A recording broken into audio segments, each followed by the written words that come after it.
We're going to move Peter Burns in. Let's go. Come on, Peter. No commercial break. No commercial break. Commercial free. Peter Burns is going to slide in from the SEC Network. That's right. His time is valuable, too. He's got a chance. The last 4 shots have been made, by the way, from Roman Harper and Quinn Ewers. Are you kidding me? You're going to have me on after Quinn Ewers after that? Yeah. I'm talking about a downshift. I'm more worried about you throwing at the bucket because we've hit 4 straight. 4 for 4 now. The pressure is on. What's up, boys? But I'll tell you, there's a lot of hundreds still out there. Not a lot of hundies have gone. So that was interesting because I was like, all right, so in this world, I'm like, dude, he can't take this, right? And then I realized that guy makes more money than all of us combined. That's right. That's what we were saying. Media members are getting more excited about the cash than the players. Oh, there's no doubt. They're like, wow, I can afford a mortgage or a rent or something like that. Yeah. Quinn's like, dude, is this a 20? Get the hell out of here. So by the way, impressive kid, though.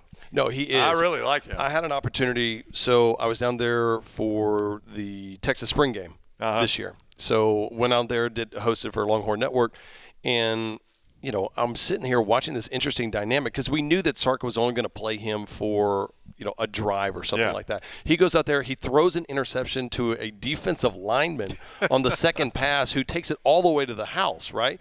So I'm thinking, well, clearly Sark is going to let him go out one more, like go lead, the team to a touchdown, and then you'll put Arch in. And Arch ends up going for like 400 yards and 6 touchdowns in that spring game. And then all of a sudden you're going to start hearing the chatter and we'll start talking about it.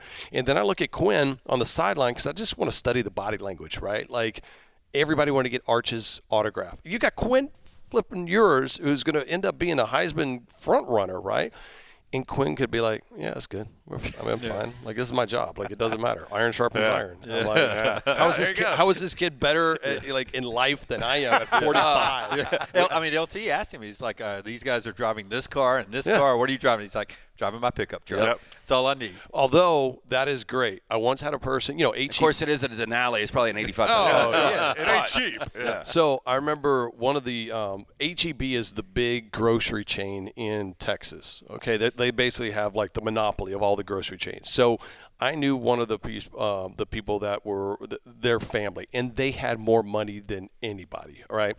And so he told me when he was single, what he would do is on his first date, he would always drive this beat up like 1983 Datsun pickup truck. Oh, wow. Because everybody knew about, who he was, right. his family. And he's like, if I show up in some Escalade or some Mercedes or something like that, it's not me. He's like, I would always know when I would show up, they would expect some incredible thing because our family are multi 100 millionaires.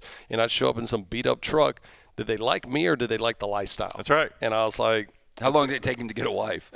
He's probably still enjoying single life, and I think he enjoyed it. I think he enjoyed it quite well, boys. I think he did okay. Hey, so the first time I saw you this week, a couple of days ago, you were heading up to play College Football 25. Oh, now we've got our guys back at the studio. They were kind of hard on it. I mean, I couldn't get a feel. They were like, "This is good, but this is bad." It almost was like a C review for them. It was. I think I knew I was going to be washed over with emotion. Like, it's going to be a religious experience for me whenever you first get an opportunity to play it because you get flooded back with all these things. But it's no different than the first time you go back to, like, your old college stomping grounds. And you're like, oh, this is going to be great. And you get there and you're like, okay, I used to be great because of the station in my life that I was in versus the actual place itself. So I will say this. I played it, and right from the jump, it was so surreal. I had just interviewed Jackson Dart for SEC Network. Great kid. I don't know if you guys had a chance to talk with him yet, but he was great. Buttoned up, really good dude. And then 5 minutes later, I go upstairs and I intercept Jackson Dart, and I'm like stiff arming on the way, and then I'm like as LSU, and I'm like just not even horns down. It didn't matter, and like how surreal is this? But I will say this: the thing that got me on the game that I thought was really cool is I'm playing a buddy who's an Ole Miss grad. I fumble as an LSU player. He grabs it, takes it all the way back to the house. I was like, damn, that was a big play. I shouldn't have done that. And then they showed the replay of the play. And I'm like, wait a minute. And I'm like, hold on. Let me see the replay one time. I was like, I'm pretty sure that he was down. Yeah, and so I go to challenge it. It wasn't like Kirk Herbstreit in the game going, he should probably challenge that, or like a prompt, or like the button comes up like you should think about challenging it. It wouldn't have said anything. And I hit the challenge button, and they showed the replay, and they're like, "And you're right, the ball defender the ball carrier was down, the ground caused the fumble, and I'm like, dude, if you're thinking that far advanced in the game, it's great.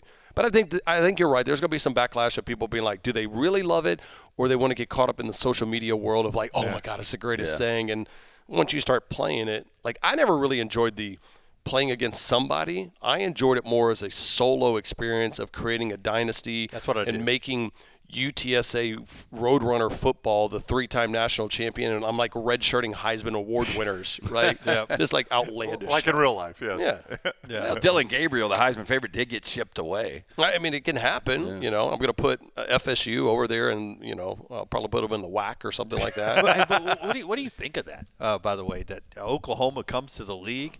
Jackson Arnold's the quarterback, and the Heisman favorite was asked to pack up and head somewhere else. I mean, it's the reality of what it is. Like, if you're good or you're great, and if you can get a little bit better, a lot of guys are doing it. I mean, that's why I'm fascinated about the Peyton Thorne thing. Is that do I think that Hugh said Peyton Thorne is my guy? He is the guy that's going to end everything, and that's the one guy? Or did they go after other guys and were told, hey, listen, other players decided to go somewhere? So like in NFL free agency, sometimes you stand pat with your guy. I don't know. But that's the reality of it is. And let's be honest with you, that's the reality of the real world, right? I mean, the reality of the real world is that if somebody's better at my job that comes in and they replace me, they're going to be better. Caleb Williams is better than Spencer Rattler at Oklahoma. And guess what? It was right. Spencer Rattler was great. He ends up being the number 1 pick of the draft. Spencer wasn't. Yeah. Well, Peyton Thorne has got a chance to be one of the best stories in the conference, though, because he's got good running back. I think they got a good enough offensive line. They finally got the wide receivers. He's got young weapons at receiver. Yeah. If he has a year, I mean, because you alluded to it, nobody expects anything out of the guy.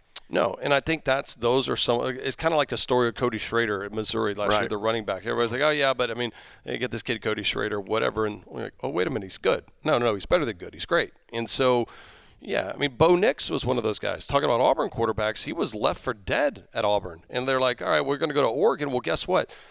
Like most quarterbacks, it takes time to develop and be in the right offense. And he ended up being in the right offense at Oregon, and look what ends up happening. Yeah, and I almost think the best story or best example of that's Jaden Daniels. Watching him his true freshman year at Arizona State with Herm Edwards, I was like, damn, he's pretty good. And then he regressed. And then when he decided to transfer to LSU, I was like, I don't know why he's coming to the SEC. He ain't got to play. He was a throw-in. Yeah. He literally was. Is Brian Kelly had a bunch of pocket passer guys, and he's like, man, I need to have somebody athletic, and we'll add Jaden Daniels, and we'll see. And then all of a sudden, it's like, wait a minute, unbelievable. This guy's can play. I mean, incredible. Yeah. Like, good. Maybe not Joe Burrow, but right there with him as far as just ability to make things happen and to get that offense really kicking. And the offense was great last year. Now Denbrock's out. I loved LSU at this spot last year. I was like, I think they're going to win the national championship. Now, obviously, I'm not nearly as high on them. Is this maybe a good spot for Brian Kelly because nobody's talking about LSU? Yeah, I mean, it's funny because we go through – it's a weird way this week, guys. I don't know how y'all feel about it. Not having divisions makes the conversations of this week different. Yes. Because it always used to be hey, who's going to win the West? Who's going to win the East? Who's the second best team in the East? Who could surprise? Like, we almost siloed these things where it was easier for hosts and information people to talk about these things. Now, what I've noticed, I haven't talked about Kentucky this week. I really hadn't talked about Auburn. I hadn't really talked about LSU. Some of these kind of upper middle tier teams. A&M to a certain extent. Although we have talked about them a little bit just because of the Texas factor. But I think not having the divisions kind of saddens me. Like, I always felt like there was that East and the West, there was just that race, and you always thought, hey, can Kentucky beat Georgia, this would be the year that they would be in the East, and some chaos could reign, and I don't know if you're going to have chaos. Well, it doesn't sad me in that Georgia's having to go to Tuscaloosa, Austin, and Oxford. I'll gladly trade. Yeah, I mean, because Georgia has played a blah schedule a lot of this run, and I'm glad to see them playing those games. They may win and them even all. Auburn's sitting there like, wait a minute, I got to go play the SEC West, and then I got Georgia. That's right. That's not the case anymore, yeah. It's as – and we talked to the league office before because we were doing like a schedule. We did like 9 different schedule shows this year, right? Very NFL-ish. Yeah. But people tune in. The number, they can't get enough of it, so we're going to give the people what they want. And so when we broke down the science of it, like how the hell did you guys come up with this?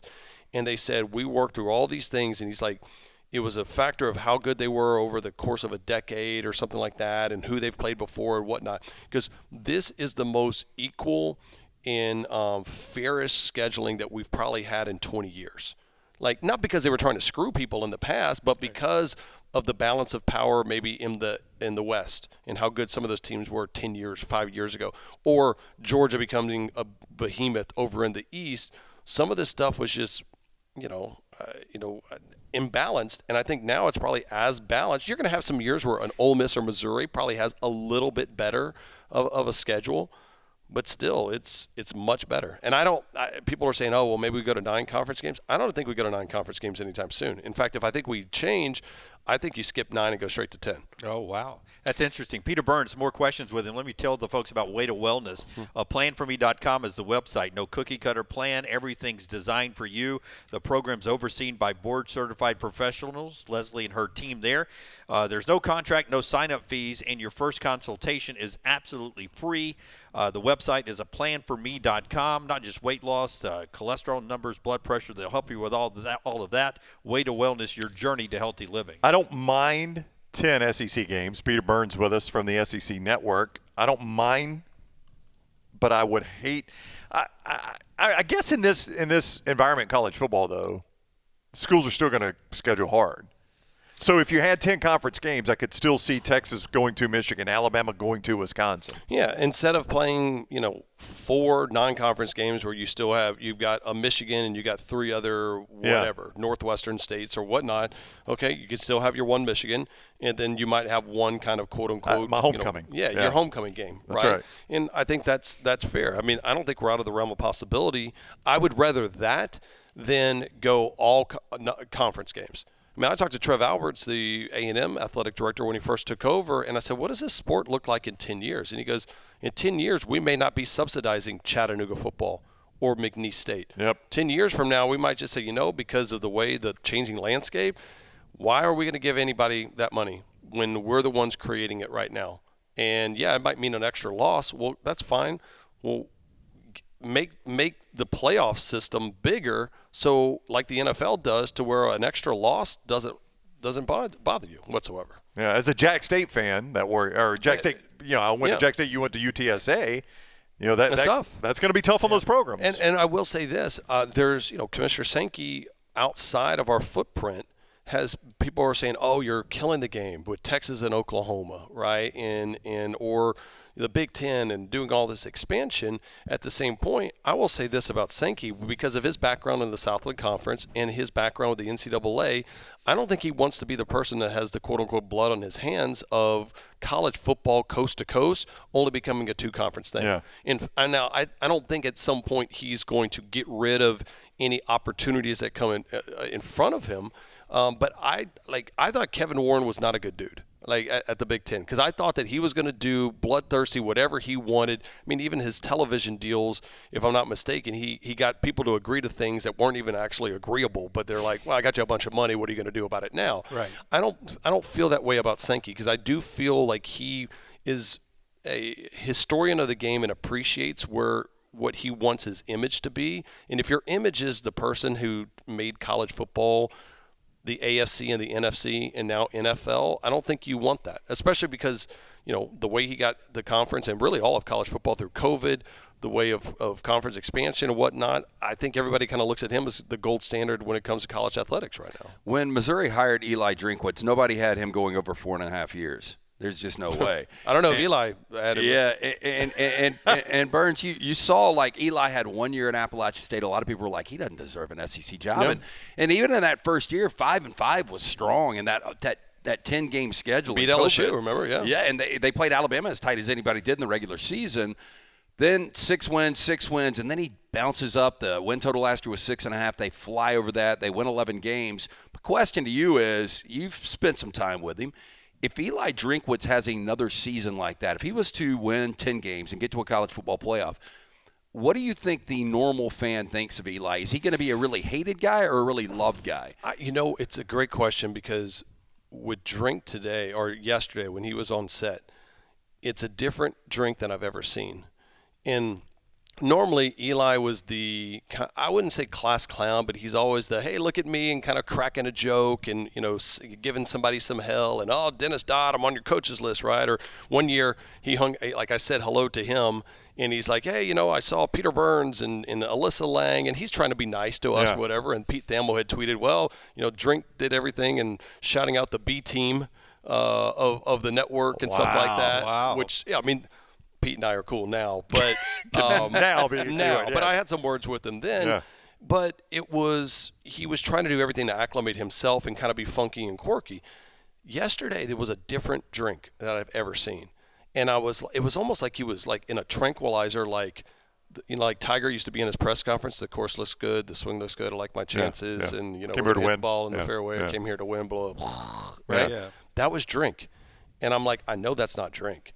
What I realize is he thinks his team is really good. Yeah, it's a confident, super confident. It's like, I do not step in any landmines. Like, don't do anything. Like, let's just survive in advance here. Let's get the ball in the fairway. Let's make our par and leave this week.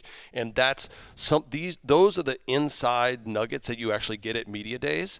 I've told you guys, I think, this story, and I'll tell it again real quick. And do you have another example of that? Yes, that's what I was going to say. Okay. Yeah, because it leads me to this because back in, I want to say 2017, Mark Stoops at Kentucky, he had kind of been trying to find his way, but they were 5 wins, 6 wins, or whatever. What ends up happening is he comes off the podium, he goes into our SEC green room, and he's pissed. I mean, he's just stomping around, and just almost frothing at the mouth. And I knew Coach Stoops because I had just spent some time with him, and I said, Mark, what's up? He goes, this is effing bullshit, blah, blah, blah. Like, I'm up in the podium. Nobody cares about my team. They're not giving my respect. I got one of the best damn offensive linemen. They don't even know the name of my damn quarterback. And he starts going off. And I look at it, and I'm like, oh, my God. So I told Doring on the next day in the morning on the show before we started, I'm like, he thinks this team is going to be really good, and he's pissed off about it. And sure enough, that was the year they broke through. They finally won 10 games. They finally beat Florida. And so it's kind of those small things that you pick up, not necessarily with the words, but their demeanor about how they are, which that made me think that Drink is like, don't say anything that's going to derail what I think is going to be a college football playoff team. Wow. And that's going to be amazing if Missouri, and their win total's 9.5. So, Vegas thinks, either they're in or they're right there on the cusp. The schedule works out pretty well. It's as favorable as you can get anymore. But I don't know what you believe. I think we're all kind of in agreement that 4 SEC teams will get in. And I think if you're 10-2, you're in. Yeah. And can you imagine Missouri's in and teams like maybe Tennessee and Ole Miss LSU, aren't in? Bama? LSU, well, possibly Bama. Easy. I mean, would you say right now Bama in or out? I would say out. Wow. Really? Yeah. Just because I do think I think an Ole Miss. Now, again, this is when you get into the schedule game, and we'll do all these schedule predictions. They're like, the math doesn't work because you said this team is going to do this. Right, but I think Georgia, Texas are right there as far as close of a shoe-in as you can get. Ole Miss and Missouri are going to be 2 of those teams. So you got to say, all right, even if you threw Alabama in, if you're only going to have 4, you got to have a pick between Ole Miss, easy schedule. You got to put Missouri, easy schedule. LSU, if they get by USC, I don't see them losing 3 games outside of the US if they can get by Lincoln Riley in that opener. They're getting by Lincoln Riley in that opener. You would think, but I thought they would get by Mark Norvell 2 years ago, and they choked it. Now, FSU had a really good team last year, but that was a different story. And then all of a sudden, does Tennessee come up? A&M, who I think is a good team. And I say all of this because I think Alabama football is going to look exactly the same for the first 3 weeks, right? Even when they go up to Wisconsin, I think that they embarrass the Badgers up there. I think they'll be good. But hell have no fury like Kirby Smart scorned, and I think he's going to be pissed off trying to take that 5-1 record against Saban out on Kalen DeBoer in Alabama in that 4th game of the season in Tuscaloosa. Week 5. There will be no quarter served in that game. And that's a monster game for Kalen DeBoer. But with that being said, I think Alabama football is going to be in a better spot and have better footing for the future of college football under Kalen DeBoer than they would with Nick Saban. And the only reason why I say that is Saban's the greatest coach in the history of the game. But that game is no longer what we cover. That game didn't have the transfer portal. That game didn't have the name, image, and likeness. Can you imagine an 18-year-old kid right now going in with Coach Saban? He hits the little button, the door closes, and he goes, Coach, I love it. It's great. You're the greatest of all time. I'd love to be a defensive back for you.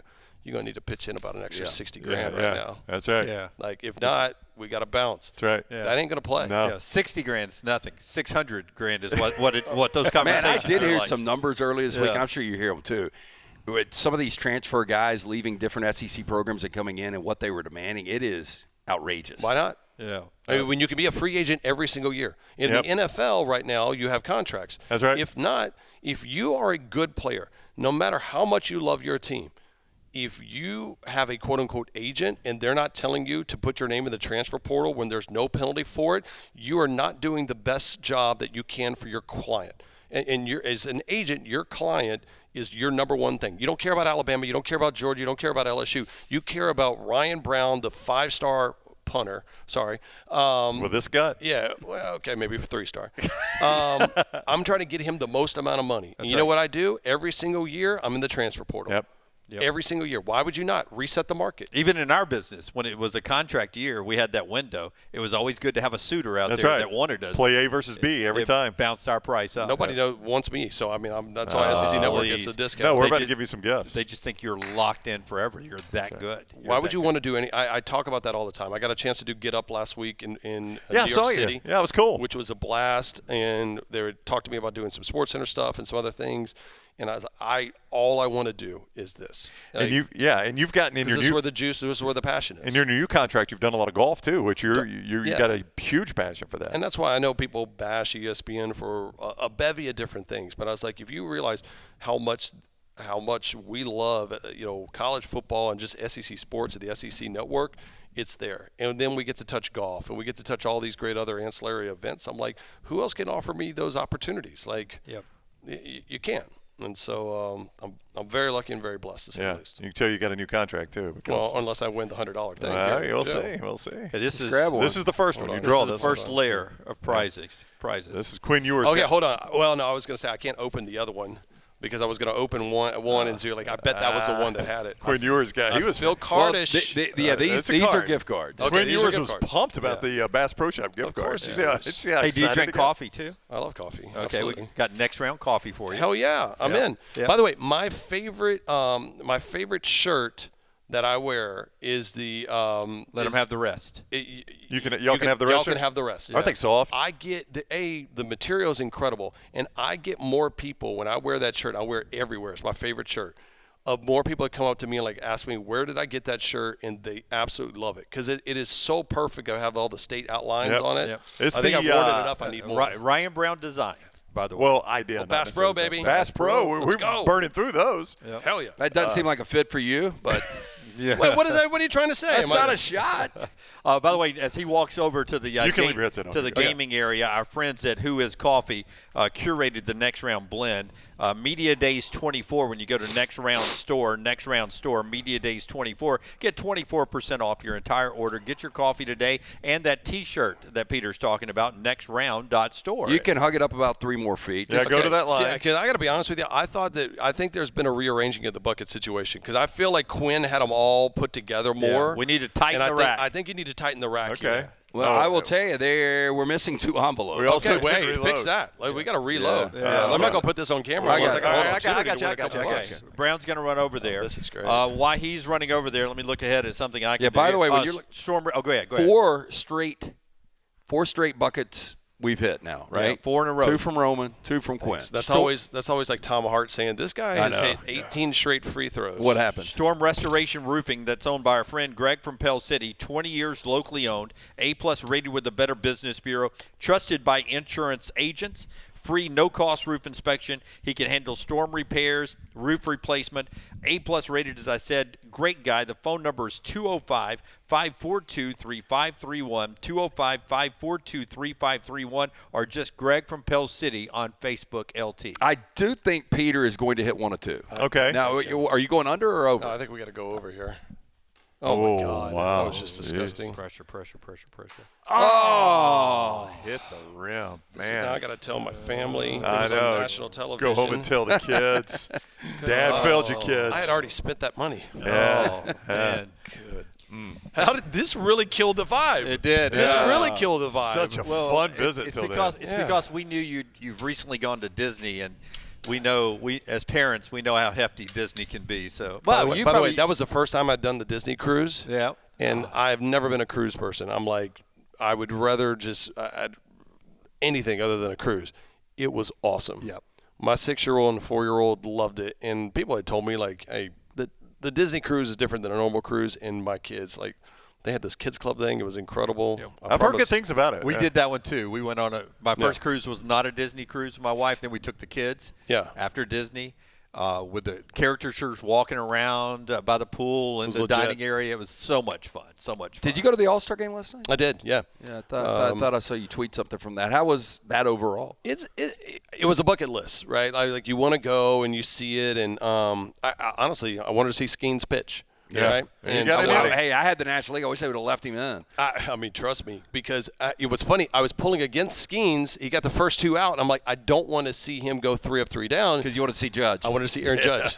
And so I'm like getting the phone ready. This is gonna be great. It's Aaron Judge versus Paul Skeens, and then Judge has like a weak grounder out, and I was like, first pitch, right? At least, I think it was second pitch. Okay. Yeah. Can you imagine, though, Skeens' best, that four-seamer, if Judge just got it right? So that happened with what Shohei. the velocity is off that bat? Well, yeah, you're Yeah, right. Shohei hit a ball. Because remember, the first Yeah. time Skeens faced Shohei, he just threw him nothing but heat. And Shohei didn't get him. And we're like, oh, man. And next time, he tried to throw him nothing but heat, and Shohei hit that ball 650 feet. And it was awesome. Dude, So we got Skeens is a monster, man. I'm not talking about just his ability, but just the stature.